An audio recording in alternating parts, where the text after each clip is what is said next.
Welcome back. All right, so I want to talk about movies, and I'm going through the top 50 rated movies according to IMDb, and I'm going to go through which ones I've seen, which ones I haven't. And Citizen Kane wasn't in the top 50.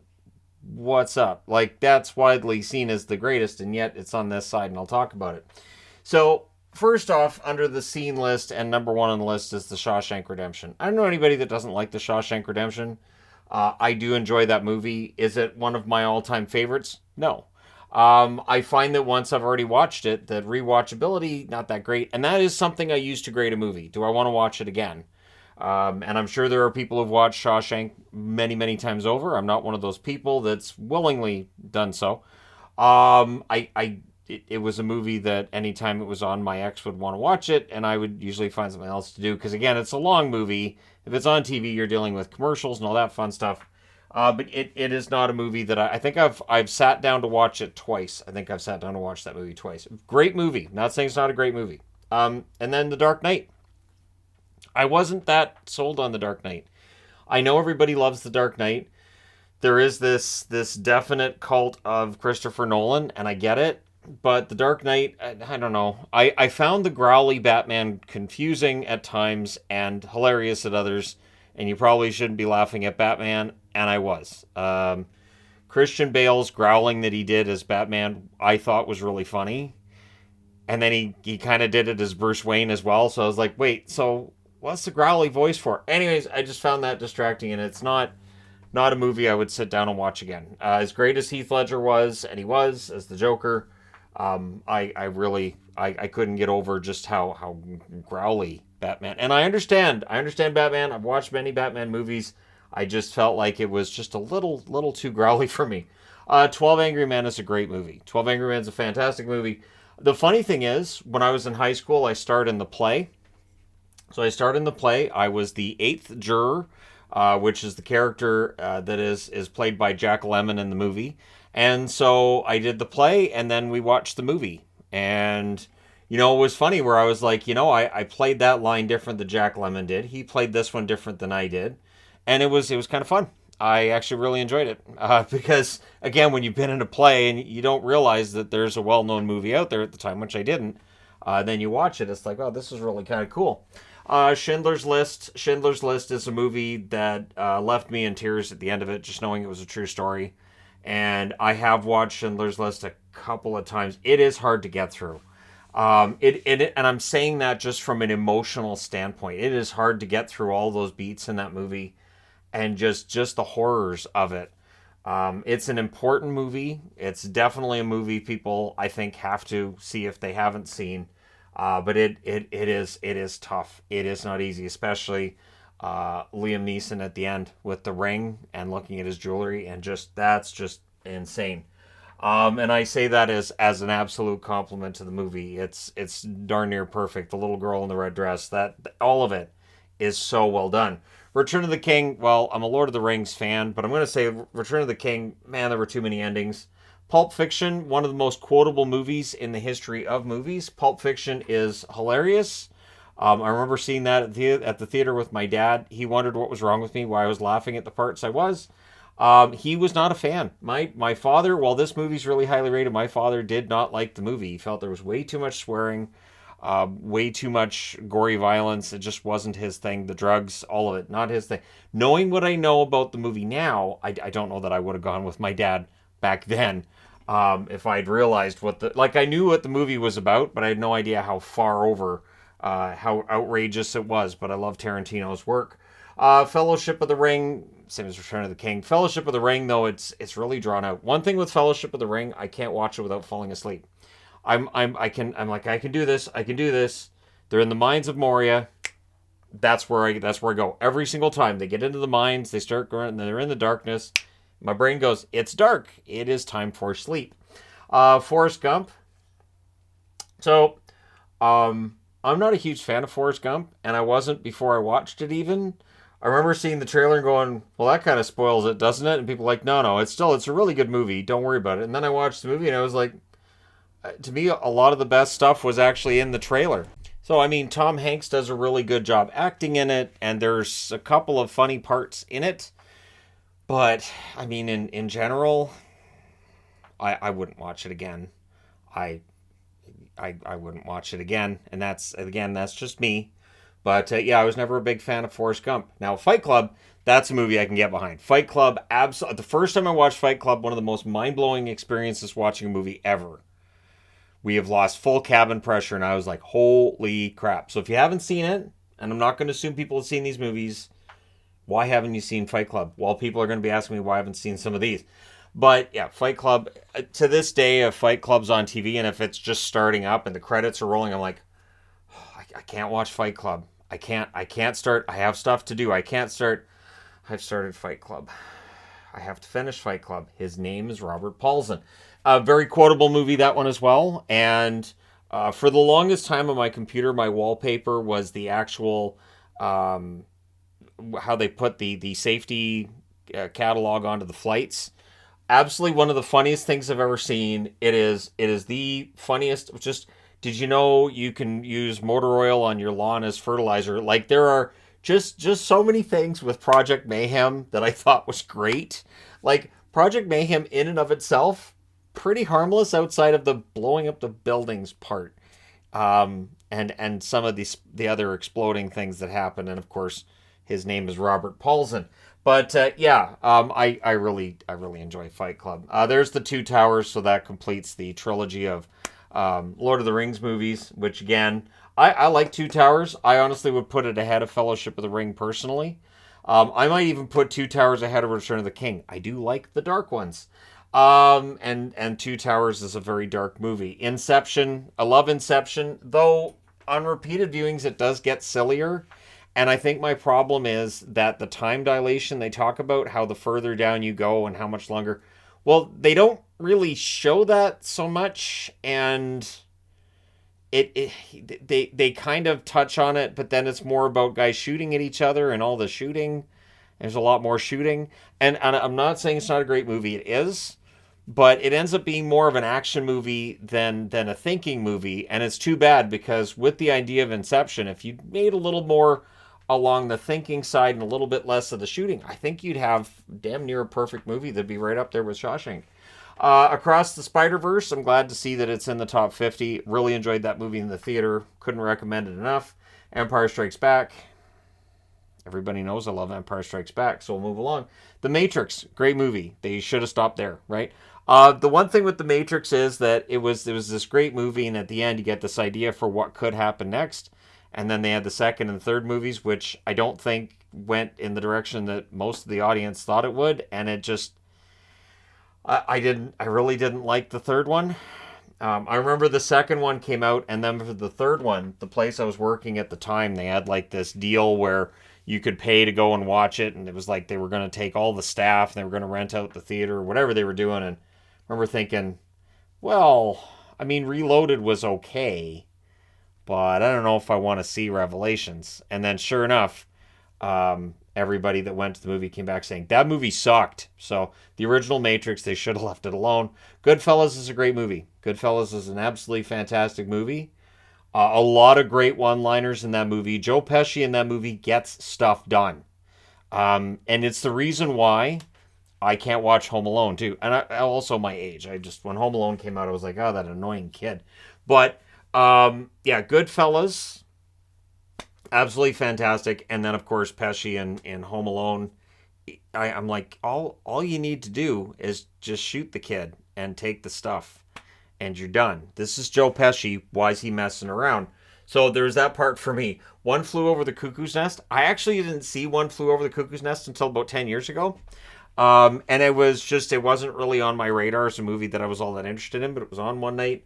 And I had nothing better to watch on TV, so I watched it. Absolutely loved it from start to finish. All of a sudden got a lot of Nurse Ratched jokes I had heard for years on TV. I suddenly got it.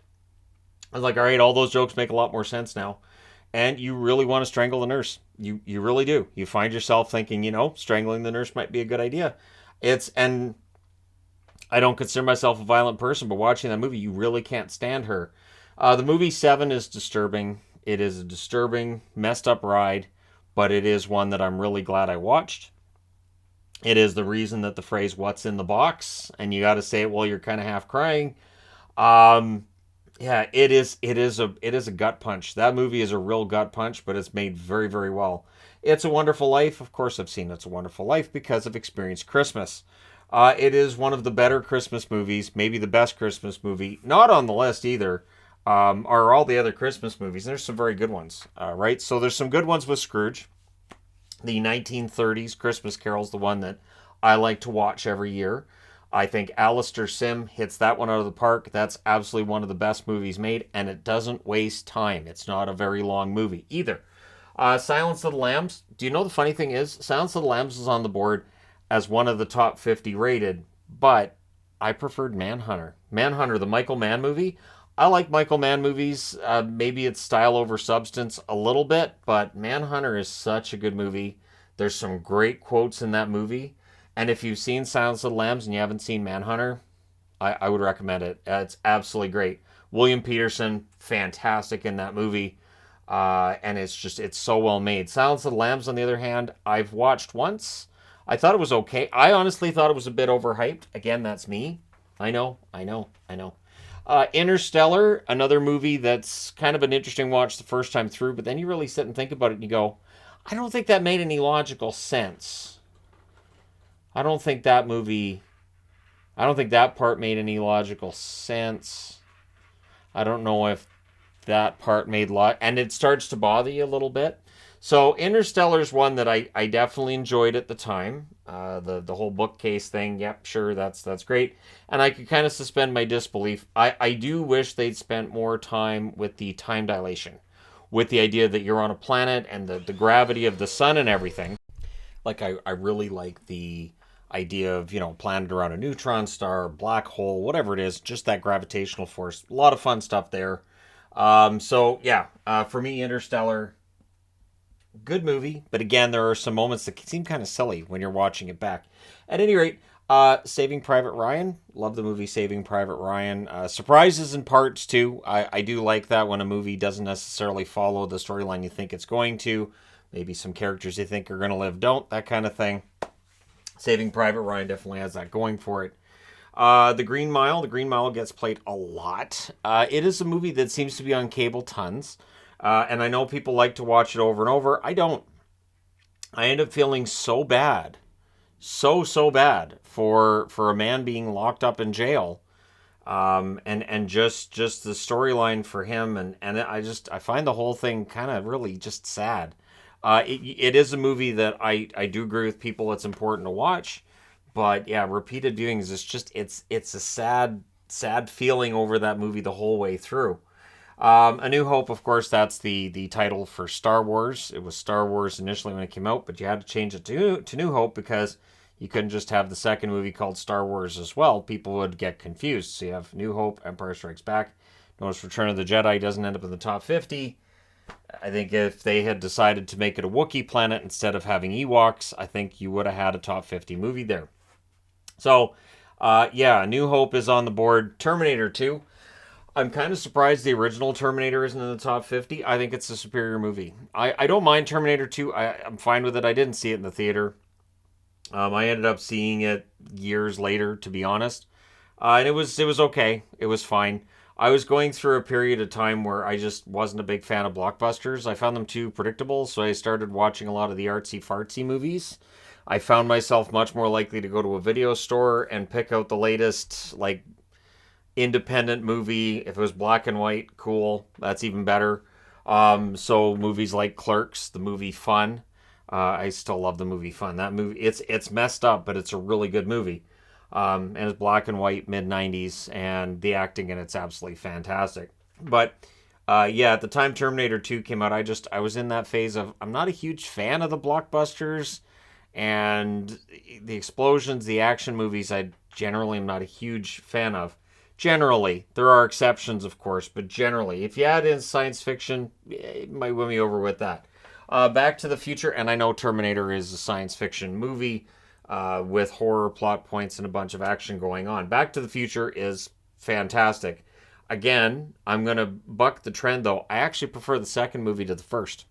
I think Back to the Future 2 is my favorite one, and again, maybe it's because it's dark. It's definitely got some really dark aspects to it. The idea of, well, Biff's the guy in control now. It's kind of terrifying, even though the guy's name is Biff.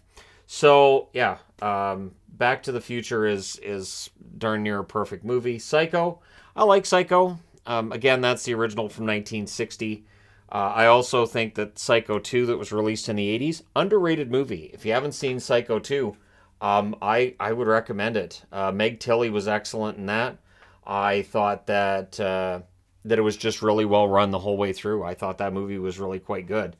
A little gorier, obviously, than Psycho in 1960, but maybe Psycho would have been gorier if not for all of the restrictions on what you could or couldn't show in movies.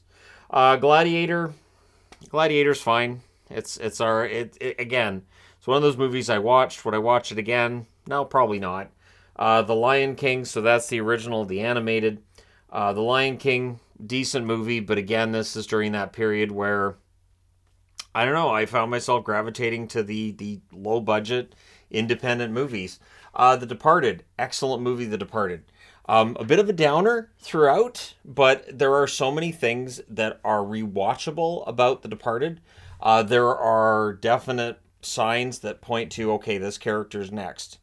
And so once you know that those signs are there, when you rewatch it, you're like, yeah, this absolutely tells you who's going to be dispatched or departed, and in which order. And yeah, it's fascinating. There's some nice double crosses in it as well. And in the end, I kind of cheered the ending, although I don't think it's an ending you're supposed to cheer necessarily, but I did. I cheered the ending. The Usual Suspects, great movie. I to this day, I still, if something disappears all of a sudden, I'm like, wow, Kaiser Soze just gone. It is a really, really well constructed movie. It is a shame that Kevin Spacey turned out to be kind of a gross individual. And it is too bad because he is an excellent actor, and some of his movies and TV shows have been fantastic. But yeah, The Usual Suspects is arguably one of the best. So the ones I haven't seen, The Godfather. A lot of people will say they've seen it when they haven't. I'm not going to pretend I've watched it all the way through. I've seen parts of it. I've definitely heard enough about the movie that I know what it's about. I know what happens. I'm fine with not seeing it. Same with the second movie. The third movie doesn't qualify for the top 50 on IMDb because that movie's got really, really bad negative feedback. And from everything I've heard, that's fair as well. But the first and second Godfather I've never watched. The Good, the Bad, and the Ugly, that's before my time. I believe that came out in 1966. And I don't really watch very many Westerns other than Tombstone. Tombstone is a fantastic movie, which really showed just how good Val Kilmer can be. Seven Samurai, never watched that. Oppenheimer's in the top 50. Obviously, I haven't watched that one. My plan with Oppenheimer is that at some point in time, I'll sit down and watch it. I just don't have a time set aside. And again, when a movie is that long, you have to set aside a lot of time. And I don't have the patience is the wrong terminology for it. There are movies that are well over 2 hours long that don't feel like it. I talked about that with Terrifier in the review I did for that the other day. So it's not like I haven't watched long movies. There's long movies on here. I just, at this point, and again with Oppenheimer, I learned about the bomb in history class. World War II took up a lot of history class in my grades 11 and 12 years. And so I know the story of the bomb, and there's certain aspects too they don't really show in this movie that I kind of wish they had. There's a lot from World War II. You could make endless movies about World War II. Now I don't know if any of them will ever get close to Inglourious Bastards in terms of being fantastic about World War II. That movie just, it's not in the top 50, but I had to mention it there. And of course, Once Upon a Time in Hollywood's not in the top 50 either. That would be there for me. That movie is awesome, and that movie I watched in two separate. What I usually do with the longer movies, did this with Terrifier 2 as well, is watch the first half, and then the next day I watch the other half. And so that's likely what I do with Oppenheimer at some point. City of God, never watched it. Life is Beautiful, never watched that either. Spirited Away, never watched that either. The Pianist, I thought about watching. I saw all the spoilers on it. Parasite, I was going to watch, but again, I saw the spoilers on Parasite. It's one of those movies that at times I've kind of looked at and gone, all right, I'm going to load this up, and well, it's already 10:30 at night. Because usually when I start watching TV, it's normally 9:30, 10:30 at night, especially during hockey season. I'm not watching a movie after, getting my hockey watching in and doing a recap video. I'm not then going to turn in and go, well, I think we'll watch a movie now. How does a 3 hour movie sound? It's 11 o'clock at night. It sounds terrible, actually. So, because very often during the season, it'll be 11 o'clock before I can really watch anything. Leon the Professional, I've heard a lot about it. I've heard it's an excellent movie. I have not watched it. American History X, this is one as well. Everybody was talking about it, so I feel like I've already watched it. And heard about how great it is, and definitely I've seen enough scenes that are in, best of lists and everything. I feel like, yeah, so I've seen that. All right, cool. Even though I haven't watched it. Whiplash, another movie I was really determined to watch, and then I've seen enough spoilers that I'm like, oh, all right. And again, it doesn't mean I won't watch them later, but it kind of makes it so I don't feel the need to watch it. There are certain movies that I will avoid spoilers at all costs because I'm desperately wanting to watch it. But that's kind of gone by the wayside lately. Even with Marvel and Star Wars now, I'm not really all that worried about spoilers because I'm kind of tapped out on both franchises. The Prestige, again, I already know the plot twist, so it's there. Casablanca, way before my time, and it doesn't really have any interest for me. Grave of the Fireflies, nope. Harakiri, nope, never watched that either. The Untouchables, and I know that's a Canadian one, I do believe. I know it's French, right? I haven't watched that one either. Modern Times is from 1936, Charlie Chaplin, nope. And Cinema Paradiso, nope. So those are on the I haven't seen out of the top 50 according to IMDB's list. And again, the ones that I've seen definitely outnumber the ones I haven't seen, but there will be some surprise about the ones I haven't seen. That being said, I know there's a lot of people who lie about having seen some of the ones on this side just so that people won't say anything, including Citizen Kane, which is widely recognized as the best movie ever made, and yet it's not in the top 50 on IMDb. So is it broken? Is the question I asked myself right away, and I was like, so are these the top 50 or not really? Because anyways, it is an interesting way of measuring things, and I just figured this would be easy enough for this. Let me know your thoughts in the comment section below. As always, don't forget to hit like and subscribe if you're browsing your way through. You just happened upon this video. Thank you guys so much for watching, for all your support. I will talk to you again soon.